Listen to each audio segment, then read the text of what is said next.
Well, remember that 4.0 I told you about? That disappeared. And you might be saying, well, Rich, it's supposed to disappear. You're going to school at a higher level.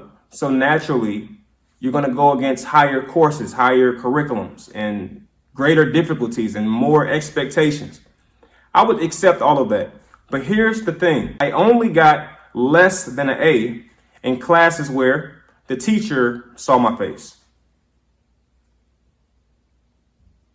Think about that. Any class where the teacher never met me, never saw my face, never saw my skin color, I got an A in that class. And this is what I promised. This is what I promised. In every class that I took where the teacher never saw my face, I got an A in that class. It's only in the classes where a teacher saw my skin color, saw who I was.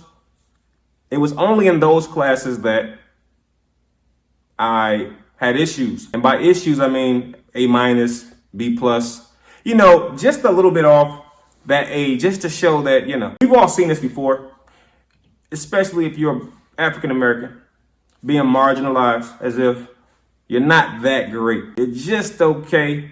Or you're very, very talented, but not perfectly talented. I've been in classes where I was maybe one of two African Americans in the class. Of course, some of those old fashioned things start to creep up where I was called the wrong person's name. So he knew he couldn't type that fast. And he openly said that during the test. Like, excuse me, ma'am, I'm going to probably not do so well because I can't type that fast. And I remember thinking to myself, well, sorry for you. I mean, you knew what you signed up for, right? So the next day, the results for the test came out. And I saw my test. I got a pretty bogus score. It's pretty low, right? And then I talked to him. He had the same answers. In fact, I think I had more answers than he did.